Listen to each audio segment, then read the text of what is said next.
Evolution. So ladies and gentlemen, on creating a new front end for Web3 using AI, please put your hands together for, put your hands together for Ian W.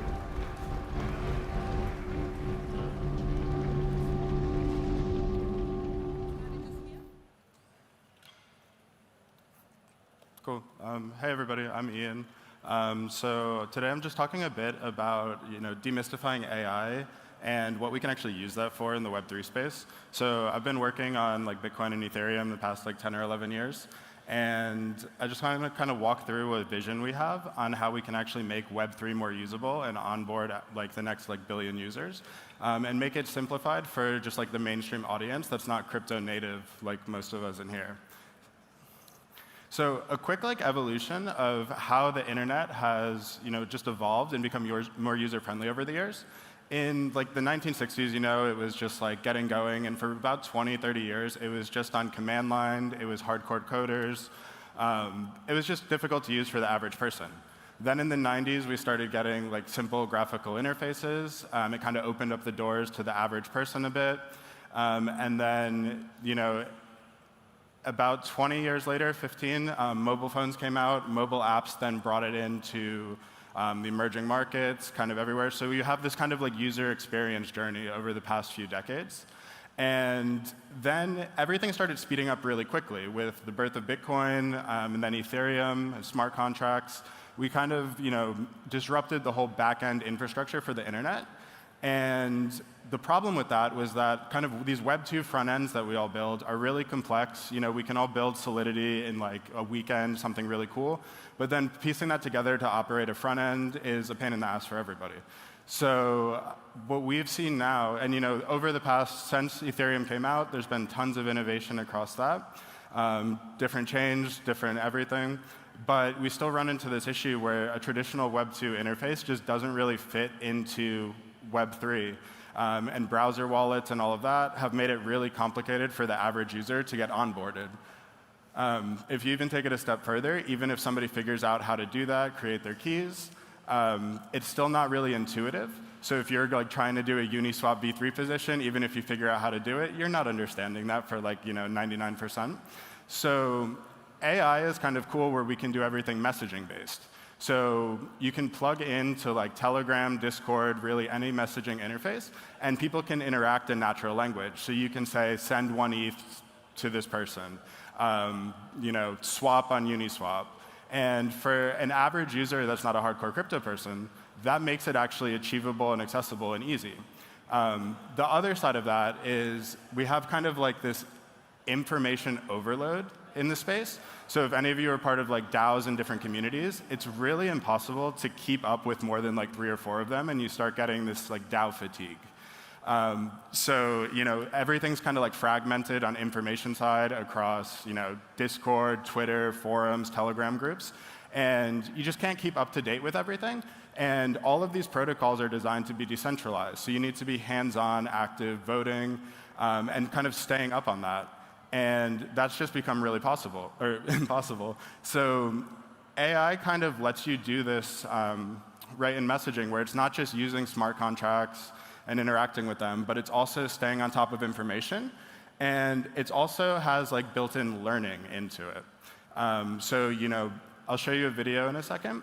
But if you're having issues swapping on Uniswap, or you're not really understanding what's going on, right now you're kind of going into Discord and you're asking, how do I do this? Please explain it to me. And when you can just ask that and say, how does Uniswap work? And your AI is kind of just explaining all of that to you, it's pretty cool. So somebody's going to build the equivalent of ChatGPT, but for crypto. What they disrupted search, somebody's going to do that for Web3. And I think that's what kind of onboards people in a huge, huge way. So the kind of goal is just to aggregate everything into one location that's easy to use, easy to navigate, and is just extremely intuitive. It's kind of what you've seen with OpenAI and plugins and kind of streamlining that. It's still at the beginning. But I think in the crypto space, that's what gets everybody who's not in this room into it. And that's something that I've been passionate about my whole life. So here's a quick video of how it could work. Sorry for the shill. But I'll let you watch it.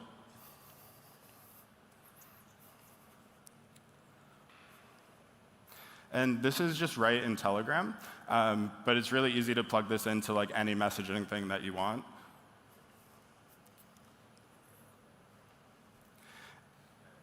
And there's always been this kind of issue where when you're trying to connect like a Web2 application, you'd worry about like key security and how do I do that?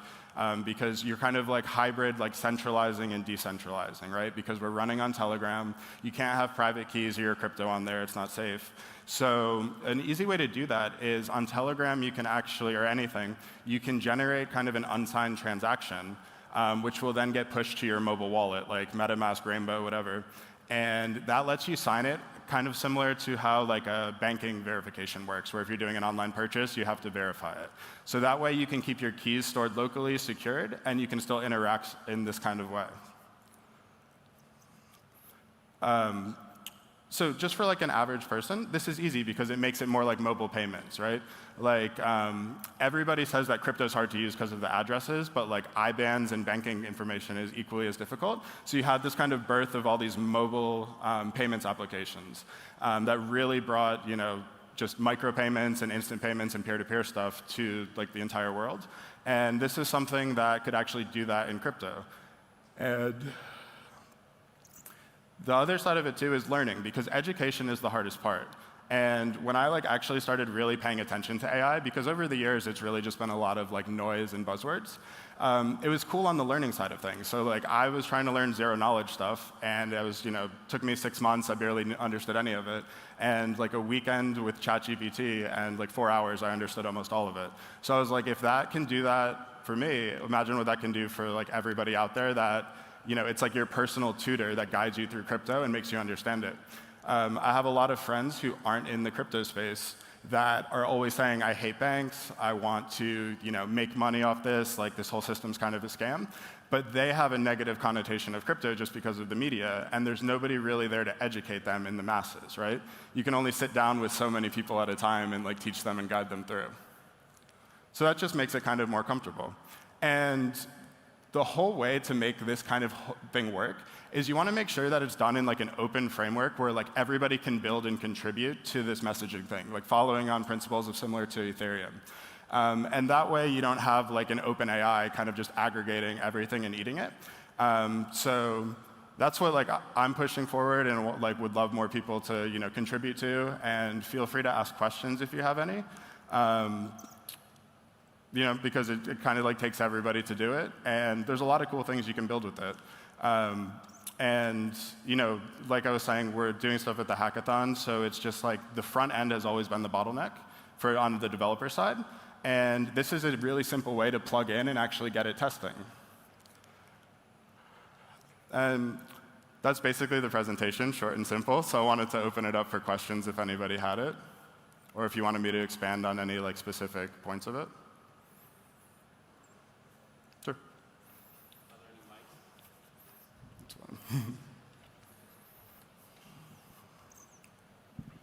Thank you. I completely agree with your vision, but the implementation that they are using a third-party chat app and then potentially have another wallet and have to connect the two, doesn't that in fact exclude the 99%? That wouldn't it be better if you just went straight that we have a dedicated app that does it all within the app? You can, for sure. And that's probably the long-term goal, is something like that. Or doing stuff with social recovery, because it's not just, the hardest part is kind of generating the seeds for people. And right now, from every implementation of this I've seen, you're just playing it safe, because when you're doing anything in messaging or third-party apps, you don't want to trust them with your keys. So that was kind of a step to prove it and see if it works. And then I think at the end, especially with AI models, they're all going to run probably within the next 2 years locally on your phone. And when that happens, then it's really easy to generate keys locally. And don't know if that will be through an own app is easy, but then you also have that user experience problem of you have to download a new app. So I would love to just push it through messaging if it's possible, because it's streamlined. There's no downloads, there's no account signups. You just message a bot in Telegram or Discord or whatever, and it's there. Cool.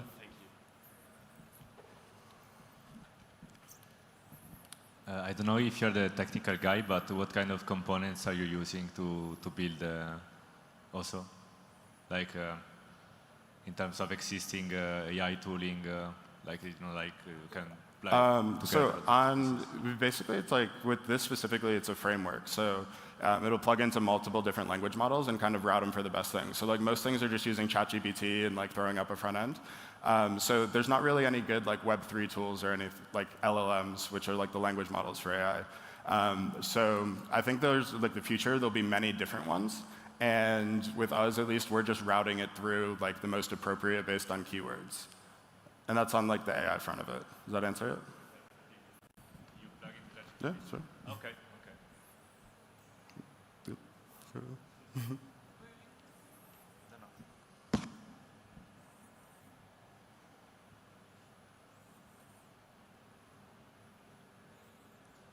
Yeah, vote.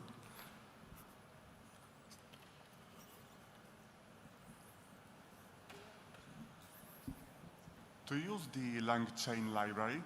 And which other libraries that? We definitely have played with LangChain. I don't know the specific libraries, to be honest.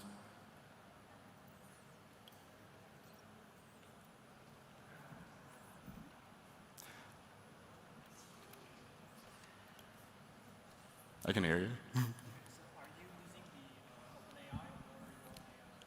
So he asked if we're using OpenAI or not. On this, we're using it a bit for education while we build out the models.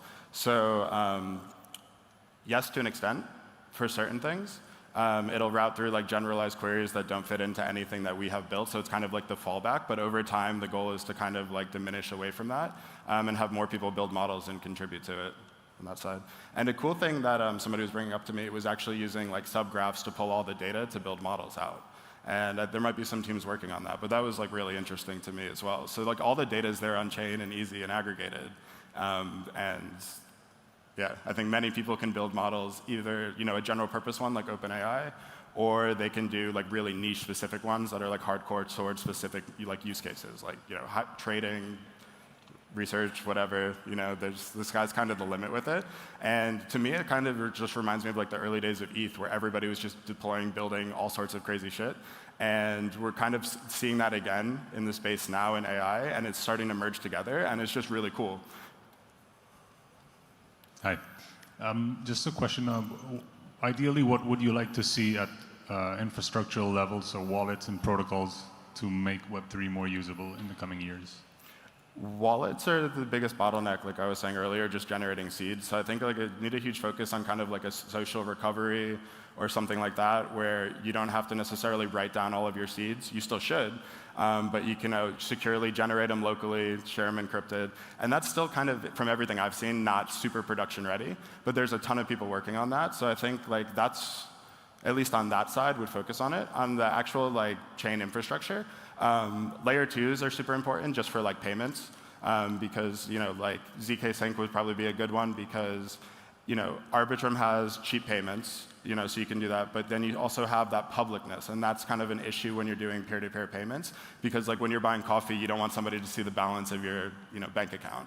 So I think on the infrastructure side, at least to get the mobile payments and kind of some finance stuff like that down, it's just privacy on the transactions.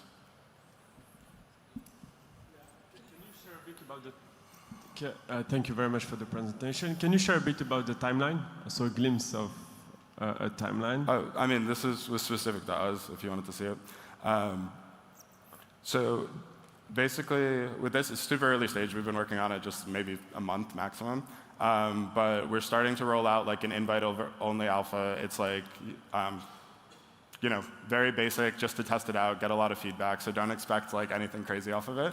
And then tomorrow at the hackathon, we'll be opening it up so people can start building and integrating communities for DAOs and getting like aggregating, from Twitter, from Discord, just so you can stay up to date on projects.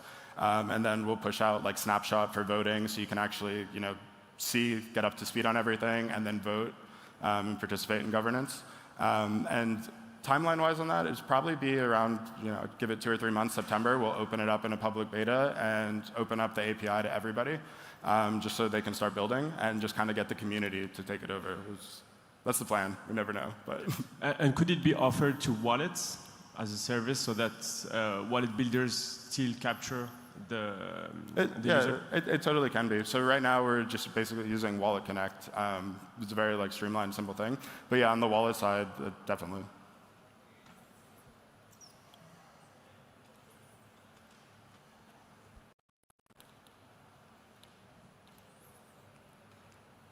Good. Thanks, guys.